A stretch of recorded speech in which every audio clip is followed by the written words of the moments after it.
Lisa Doyle with Rockcliff Realtors and East Bay Real Estate TV. Welcome to our Friday segment of How's the Market. Every Friday we highlight what's going on in our current environment just to keep you aware and posted as our real estate market is shifting and changing here in the East Bay. I want to make sure that you have all the most current data so that when you're making decisions about your home or just keeping an eye on things, you will be very well prepared. So as far as what's gone on, this is the data for our area for the last week. And we always say East Bay is our basic market, which is all of the 580 and the 680 corridor, the 24 corridor down to like the Martinez area, Concord and Clayton, and around towards the Danville, San Ramon area. So the basic East Bay. All right, as far as what's going on in our market right now, total active inventory, which has dropped about, almost 20% in this last couple weeks, which is exciting. The active inventory is 2,145. which if you remember from the last several weeks and the last several months, we've been almost 2,500 active inventory. So a pretty significant decline in the number of homes on the market, which is pretty good, keeping our market more stable. Total pending sales right now, 1,864. So our active and pending ratio is getting a little closer, which we've all noticed a little bit more of a stabilization in our market. And I think the lack of inventory has really helped with that. The closings over the last this year so far, homes closed since January, is 3,775 homes closing escrow in our area. And right now, as far as this last week alone, 194 homes hit the market total. 155 went pending, which went into escrow and then are currently working on a sale.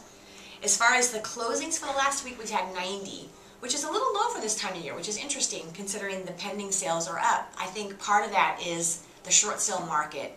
Homes tend to take a little longer to close in the short sale environment, so the closings being a little few makes sense.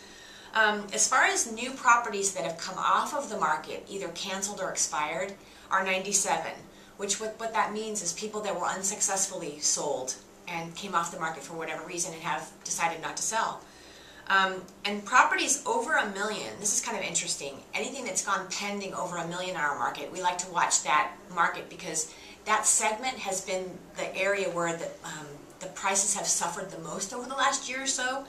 And right now there's 23 new properties over $1 million that have just gone pending. So a pretty decent amount of buyer traffic in that higher end. And this is just over the last 7 days. And then 17 have closed escrow over $1 million. And what I always love to watch too is, as far as in our area, what's the highest sale for this week and the lowest sale, and a little bit about investors in the rental market. The highest sale this week was a property in Blackhawk. The address is 54 Red Fir Court, and it's over 7,000 square feet, closing at $3.5 million. So anyone looking in the higher end, that market, if you want a big home in our area, that price bracket has come down significantly from where it was, say 4 or 5 years ago. And the lowest sale, this is kind of interesting, is a property, a 1-bedroom, 1-bath condo in Concord, sold for $75,000 on Kirker Pass Road. And we get a lot of calls from our clients and people that want to become investors, first-time investors or people that want to expand their portfolio. Just to give you an idea of what that would rent for, and the return on that would be pretty solid. A property just rented last month on Kirker Pass in that same complex, same size unit, rented for $1,175. And again, a purchase price of $75,000. So there's a pretty significant return on a 30% investment that you would make on a condominium. So even the smallest investor or the smallest amount of money can be put into a good investment in this area. There's one statistic that I wanted to share with anyone who's contemplating selling. The notice of defaults are still pretty significant in our market. We've seen a stabilization in our prices, which is so good in the greater East Bay. One number that could change that a little bit in the future is there's 1,427 homes that are currently in default in our greater East Bay market. So that's a number that we're going to want to be watching. The majority of those people, which is really good, a lot of those will be modified, those loans. A lot of those people will sell via short sale, and some of them will go to the banks as foreclosures. And so those numbers we're watching closely to help you to determine if our prices are going to slide a little bit in the future or if it looks like the stabilization that we've had is going to remain. But overall, solid, things looking pretty good, lots of good buyer confidence in the market. Interest rates now 4.6%, so incredible opportunities for buyers who want to buy homes at good prices and at very low rates.